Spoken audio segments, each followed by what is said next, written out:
Hello বন্ধুরা, career space YouTube চ্যানেলে আপনাদের সকলকে স্বাগত জানাই। আশা করি আপনারা সবাই ভালো আছেন। আজকে এই মুহূর্তে শিক্ষক নিয়োগ সংক্রান্ত যে সবচেয়ে গুরুত্বপূর্ণ আপডেট উঠে এসেছে, বিস্তারিত সেই সম্পর্কে আলোচনা করব। তাই ভিডিওটি অবশ্যই শেষ পর্যন্ত দেখবেন নিয়োগ সংক্রান্ত অনেক নতুন নতুন আপডেট পাওয়ার জন্য। বন্ধুরা, শিক্ষা সংক্রান্ত ও চাকরি সংক্রান্ত সমস্ত রকমের লেটেস্ট আপডেট আপনারা এই চ্যানেলে পাবেন। তাই চ্যানেলটি এখনই সাবস্ক্রাইব করে রাখবেন এবং পাশে থাকা বেল আইকনটিকে অবশ্যই প্রেস করে রাখবেন পরবর্তী সমস্ত রকম লেটেস্ট আপডেটগুলো সবার আগে পাওয়ার জন্য। ওবিসি সার্টিফিকেট বাতিল নিয়ে মুখ খুললেন মুখ্যমন্ত্রী মমতা বন্দ্যোপাধ্যায়। আদালতের রায় নিয়ে দিলেন বিরাট প্রতিক্রিয়া। 2010 সালের পরে তৈরি হওয়া সমস্ত ওবিসি তালিকা বাতিল করেছে কলকাতা হাইকোর্ট। এর ফলে বাতিল হতে চলেছে এ রাজ্যের প্রায় 5 লাখ ওবিসি সার্টিফিকেট।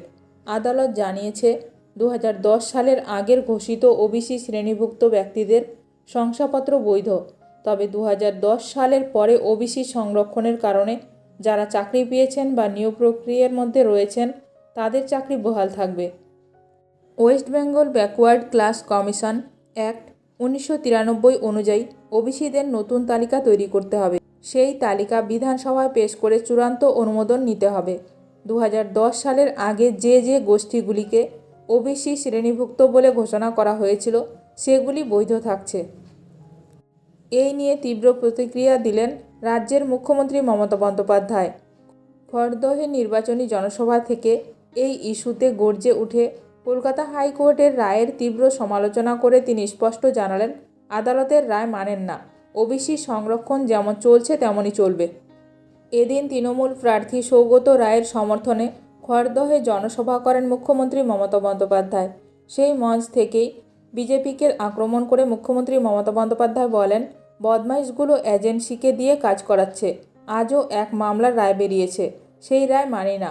ভদ্রলোককে আমি জাজ হিসাবে সম্মান করি, কিন্তু উনি অনেক কিছুতে বিখ্যাত। কদিন ধরে প্রধানমন্ত্রী বলে বেড়াচ্ছেন সংরক্ষণ কেড়ে নেবেন, সেটা কখনো হয়? তাহলে তো সংবিধান ভেঙে দিতে হয়। এটা হতে পারে না। এই রায় আমি মানি না। আমি বিচারপতির সমালোচনা করছি না, তবে ওকে দিয়ে একটা অর্ডার করিয়েছে।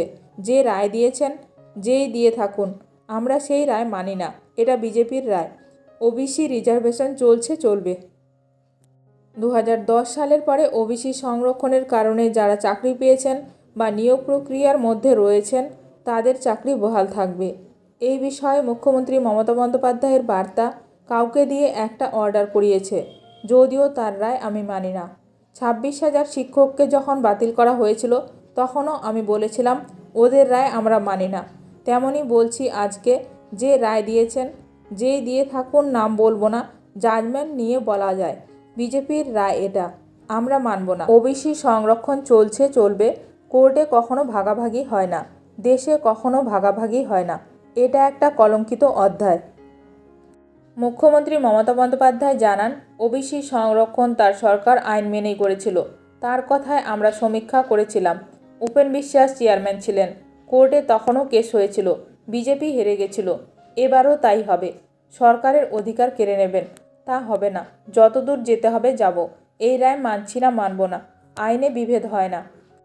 কলকাতা হাইকোর্টের বিচারপতিদের উদ্দেশ্যে কটাক্ষ করে মুখ্যমন্ত্রী বলেন, কেউ অবসর নিয়ে বলছেন আমি আরএসএসের লোক, কেউ আবার বলছেন আমি বিজেপির লোক। এদের দিয়ে মানুষের বিচার হবে কোত্থেকে? তবে এর সঙ্গে মুখ্যমন্ত্রীর সংযোজন, কোর্টের সকলে খারাপ নন, কিন্তু যিনি এই রায় দিয়েছেন তার রায় আমি মানি না। সংরক্ষণ চলবে, দরকারে আমি উচ্চতর আদালতে যাব। ভিডিওটি ভালো লাগলে অবশ্যই লাইক করবেন। আজকের ভিডিওটি এখানেই শেষ করলাম। নতুন কোনো আপডেট নিয়ে দেখা হবে নেক্সট ভিডিওতে।